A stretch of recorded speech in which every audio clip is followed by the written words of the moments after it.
ఫ్రస్ట్రేషన్‌లో ఉంది. మరెందుకు ఫ్రస్ట్రేషన్‌లో ఉందో, మరి ఎక్కడ చిరాకు తీసుకొచ్చి మేయర్ పీఠం అంటే, మేయర్ స్థానం అన్నప్పుడు చాలా ఓపికగా, పేషెన్స్‌గా ఆ స్థానం అలాంటి స్థానం. ఆ! ఆమె అంత ఫ్రస్ట్రేషన్‌గా ఉండి ఎవరి మీద చూయించడం అనేది కరెక్ట్ కాదు. ఒకటి గివ్ అండ్ టేక్ రెస్పెక్ట్. నువ్వు మర్యాద ఇస్తే మేము మర్యాద ఇస్తాం.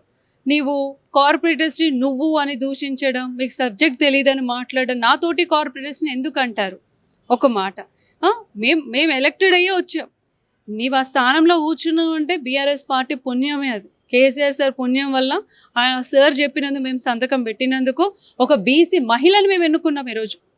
సార్ ఏం తక్కువ చేయలేదు. బీసీ మహిళను ఎన్నుకున్నాం. అంతకు మించి ఏం తక్కువ చేసింది పార్టీ? అంతకు మించి మేమేం తప్పు చేసినాం ఇక్కడ?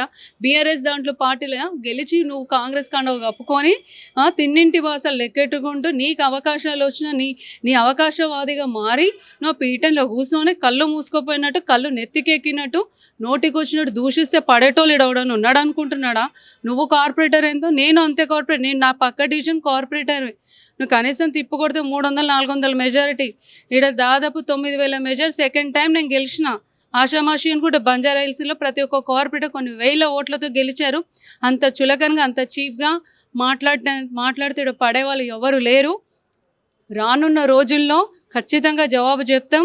కానీ మన్నే కవితారెడ్డిని ఏదో తొక్కేయాలా, ఏదో మాట్లాడనుకున్నా, 1కి 1000 సమాధానాలు నా దగ్గర ఉన్నాయి.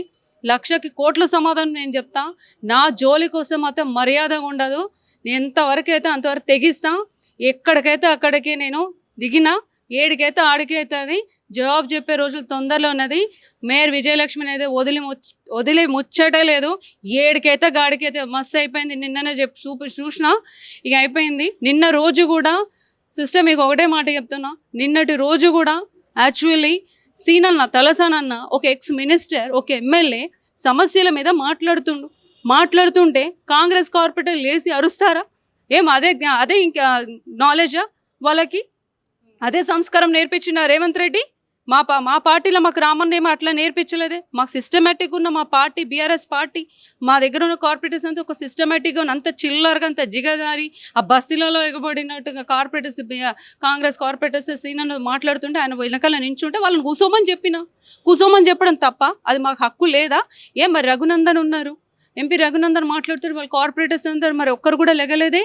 మా ఎమ్మెల్యే, మా ఎక్స్ మినిస్టర్ మాకు తెలుసానన్న అక్కడ మాట్లాడుతూ ఉంటే ఆ విధంగా మేమేమైనా వాయిస్ రేజ్ చేస్తే ఇక మార్షల్ని పిలుస్తుంది. ఇక మార్షల్ని పిలిచి బయటకు గెంటిచ్చేస్తాను. నేను బయటకు గెంటించి బెదిరిస్తున్నావా?